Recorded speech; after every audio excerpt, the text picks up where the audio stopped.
Hi everyone, it's Skylar, welcome back to my channel, and I need to say this right. I apologise for not doing this over the weekend, so I am catching up with you guys. I got Saturdays and Sundays all written down.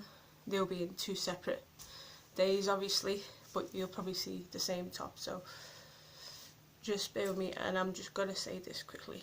I've had a lot of stuff going on, and that's why I haven't been able to do these vlogs, so I apologise for that. So anyway, let's take it away. We are on day 5 of 31 days of November challenge month, and also Laurie should be doing this as well. She's had a few problems as well, so she will be catching up as well. So just wanted to put that in. So yeah. So today's movie topic is, I've picked a movie from 1974, and I've actually picked a movie called The Wrestler. Now you'll be thinking, The Wrestler come out in 2011? No, this Wrestler come out on 1974, and we have a all-star wrestling cast in this, so this is going to take some time. So it's directed by Jim Westerman, produced by W.R. Frank and Vern Gagne, written by Eugene Gump, and now here we go. Starring Ed Asner as Frank Bass, Elaine Giftos as Debbie, Vern Gagne as Mike Bullard, and then these are all wrestlers and wrestler promoters, and I'll say who they are. Right, Billy Robinson, who played Billy Taylor, who was a wrestler. Jerry Wade played himself. Don Morocco played himself. James Blears played himself, who was a wrestler. Another wrestler, Danny Hodge, that played Dan Hodge. Another wrestler played himself, Joe Scapello. Another wrestler, Dick Afleece as the Bruiser. Dan Gable as himself, who was a wrestler. Of course, one of the promoters that was in it was Vince McMahon, not Vince Kennedy McMahon's father, which is Vincent J. McMahon. Reginald Lazowski as the Crusher, who's another wrestler. Wahoo McDaniel played himself, who's a wrestler. Announcer, which is Mel Jass, he played himself. Dusty Rhodes was in this, he played himself, and he's a wrestler. Bill Crouch as himself. Marty O'Neill, who was an announcer, he played himself. Nick Brockwinkle played himself. Another wrestler, which was the superstar Billy Graham, he played himself. Jay Hyon, he played himself, who was a wrestler. Sarah Miller played Betty Bullard. Hard-Boiled Haggerty, who was a wrestler, he was the bartender. Ray Stevens, who was a wrestler, he played himself. Lawrence Batson, a wrestler, played himself. Sam Menaker, who was a mobster. Ric Flair, the wrestler, played himself. Dick Murdoch played himself. Red Gagne played himself, who was a wrestler. Eddie Graham played himself, who's a wrestler. Harold Sakata, who was one of the Odd Jobs. Larry the Axe Henning, who's Kurt Henning's father, played himself in this as a wrestler. Wilbur Snyder played himself as a wrestler. Roger Kent played himself, he was an announcer. Bobby Cox, he played himself as a wrestler. Ken Patera played himself as a wrestler. James Klabuncha played himself, he was a sports writer. Wally Carbo played himself, he was a wrestler promoter. Sorry about that. Where was I? Yeah. Wally Carbo as himself, he was a wrestler promoter. Rod Trongard as himself, wrestler promoter. Dennis Hilgard himself, he was a wrestler. James Brunzell himself as a wrestler. Hurst Hoffman himself as a wrestler. Fred Markson, he played himself as a wrestler. Dave Goldson himself as a wrestler. Jack Cornell himself as a wrestler. Jack Wildman Armstrong played himself, he was a wrestler. Dory Funk Jr. played himself, he was a wrestler, of course. Pedro Morales played himself as a wrestler, and Mike Graham played himself as a wrestler. Music by William Luce, cinematography by Jill Hubbs, edited by Neil Chaston. Release date in the USA was February 1st, 1974. Right, movie starts off with an interview with Larry the Axe Hennig, then a wrestling match starts in the ring. Then another promoter talks about Mike Bullard and all his accomplishments in wrestling. Then the wrestling continues and the crowd starts to boo the wrestlers. Then the promoter talks more about Mike Bullard and the crowd cheer for Mike, and Mike Bullard is the winner and holds his belt high over his head. Then jumps out of the ring and onto the floor and then into the dressing room. Then a lady in the office gets carried by the Crusher and then comes into the office. Like, the Crusher comes into the office and he asks for his visa to Japan. So the men leave and go to the gym and leave, talks with the girl in the office, and then gets a call from Betty Bullard and demands him to see her. Then hangs the call, and as he leaves the phone goes, and the caller on the other end says that superstar Billy Graham and Wahoo McDaniel are in the main event. Then hangs the phone up. Then the man leaves and arrives at Betty Bullard's place and says, "You sounded urgent on the phone," and asks to take his coat and asks to see him about something. And she asked him if he wants a drink. He declines. Betty says that she's concerned about Mike Bullard, and says not, and Frank, who's the promoter, he says not to worry, and then shows him video clips of future opponents, because he said this is what he's been doing for homework. Tells her that he's the best in the business and holds her and says he will work on it, and leaves. Then in a sauna, a man begins to think, which is Frank. Then another man enters the room and begins to talk to the man and says that he wants to enter in the wrestling business but to work aside him. And then the Bruiser and the Crusher comes in, and then the other guy says, "I'll see you later." Then Frank comes back into the office, and a guy comes in and says he's got an opponent called Billy Taylor. Frank is impressed and finds out where Billy is training. So goes to see him, and they see him training on the mat, and then has a break and talks to Frank and asks if he can wrestle Nick Bockwinkel, but is unsure. And Frank says we can talk on the flight, because he orders him a flight to Chicago. Then comes back to the office and does the reservation for a flight to Chicago, but the girl, my nose is itchy. 2 seconds. As I was saying, but the girl isn't convinced that Mike Bullard. She's still convinced that Mike Bullard is the best. Then they both leave the office and talk some more. Then superstar Billy Graham does a promo, and Wahoo McDaniel both do promos. And then they fight in the ring, and Wahoo is getting around the ring, and then Wahoo McDaniel is declared the winner. The winner. What am I like? The winner. And the crowd cheer, and then it's Ray Stevens versus Jack Cotter are going to have a match. Then Billy comes in and complains about his head because he's being cut open. Then Frank and Billy talk some more. Then the main event is on. Fans taking pics of the match, and Jack Cotter wins the match by disqualification, but is pronounced dead in the ring. Ray Stevens runs out of the ring, and the crowd isn't happy, so Frank and 2 other men are sitting round the ring, and another man comes over, shakes their hands, and talks some more about Jack Cotter's death. And Frank kicks off big time at the men, then asks when and how they die, and Frank says that Ray Stevens used the knee drop on the top rope, and one of the men says he's off as he's got enough Then Frank kicks off at the man, and the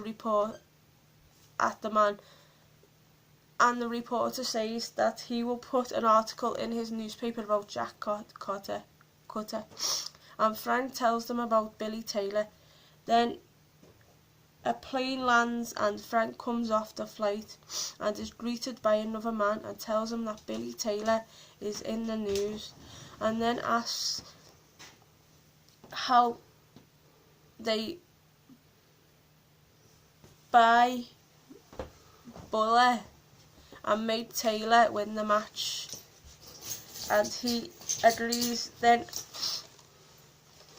back at the office, Frank talks to his secretary and she's spoken to Mrs. Cutter and she's arranging the funeral.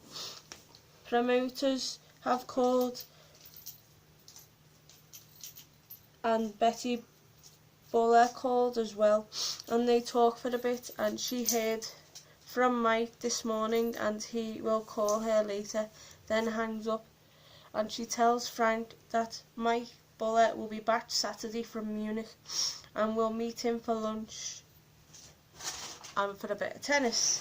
Then the secretary got in this morning and she got a call from Munich, Germany, and it was Mike. So she told Mike things, but he knew already, but told her not to tell Frank that he knows, but not to tell him. Then the secretary wants to give her notice in, and she answers the phone, and it's Dusty Rhodes, and he talks with Frank, then hangs up the phone, then talks with Dick Murdoch and a drunk, and then hangs up the phone on Dick Murdoch, and then a drunkard gives Dick Murdoch a hard time in the bar and says he can take him anytime and spills his drink. Then Dick Murdoch gets a drink and gets tripped over and by another guy, and he says karate is very strong and wrestlers are very weak. Then Dusty and Dick walk away.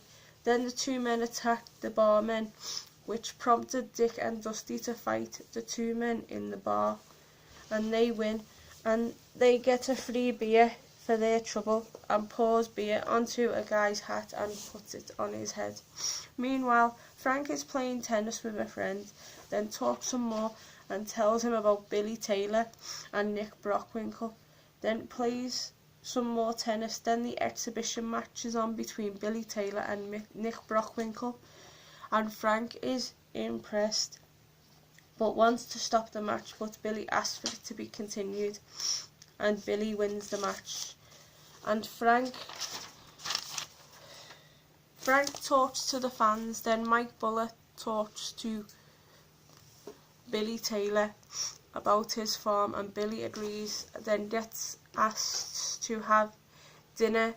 Then Frank and Billy have a talk, and then Mike and his wife talk about Billy Taylor, the Super Bowl and retirement, and promises his wife he will retire if he loses the title, and watches more of Billy Taylor.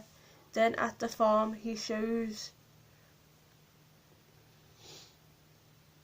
and names there are future opponents, for example Jack Briscoe, Fritz von Erich, Mad Dog Vachon, Danny Hodge, Bruno Sammartino and many more, and introduces Dan Gable and wrestles with Mike Graham, puts him to the mat a few times. Then the demonstration ends and goes into the ring and introduces Billy Taylor, and he goes to the ring and takes his jacket off and then shakes hands and starts to wrestle against Jim Brunzell and puts holds on him in some submission holds as well, and some moves that are executed, and then leaves the ring. Then two other wrestlers do an exhibition on each other. Then everyone are all having dinner, and Billy talks about getting in the wrestling. Billy talks about getting in the wrestling business and asks if Mike's going to retire. Then at the office, Billy talks to the secretary, and then Frank has to rush off to St. Louis, and Billy asks the secretary lady for dinner, and gives him a look. Then Billy leaves and the secretary looks puzzled.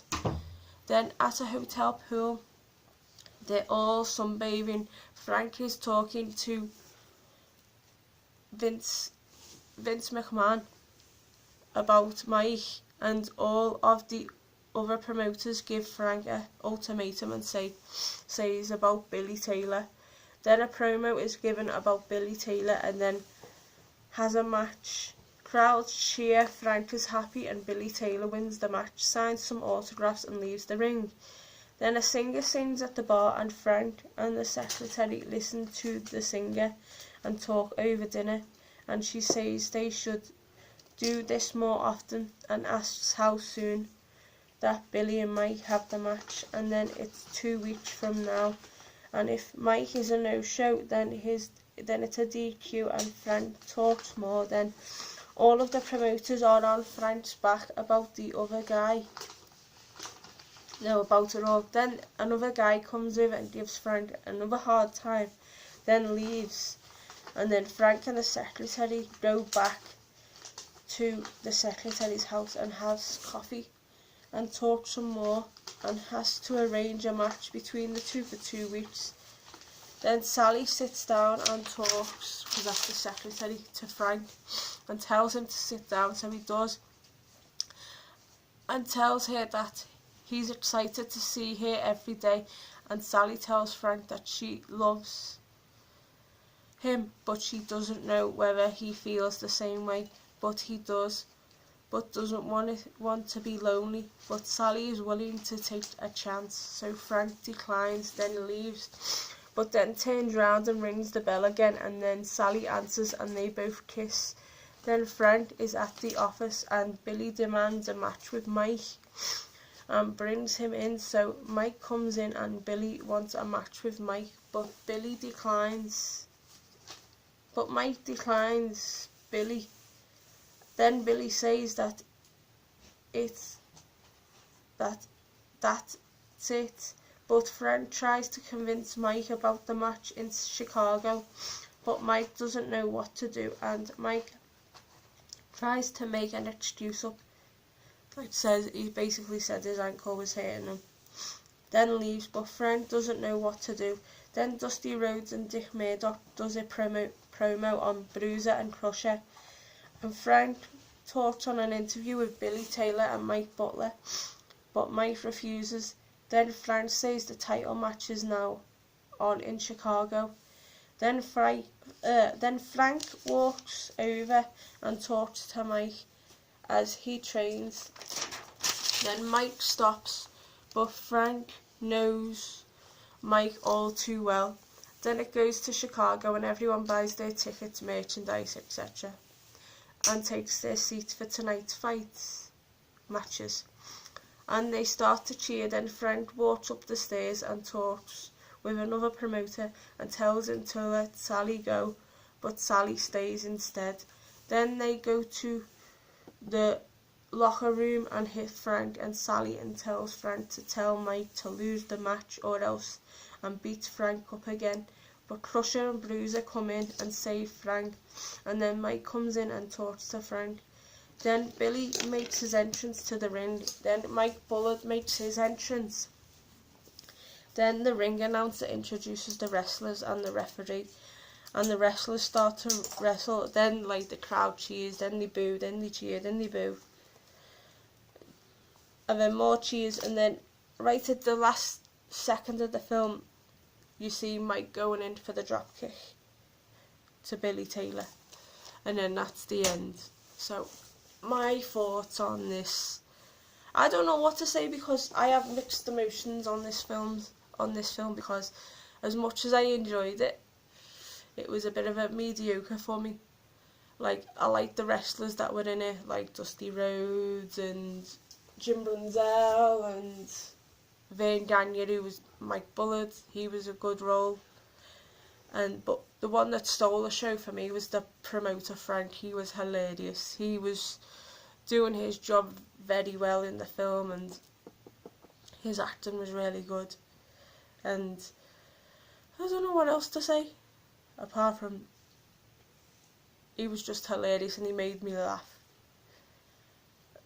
So the rating I would give this film out of 10 would be a 7 out of 10. Although it was good in parts, I thought that there could have been more matches with the other wrestlers. That's my only fault with it. So, yep. Tomorrow's film is from, well, you'll see this later on. It will be from 1975. So I hope you enjoyed this review of The Wrestler from 1974. So stay gaudy, have unpleasant dreams, and I will see you soon. Ta-ta for now. Bye.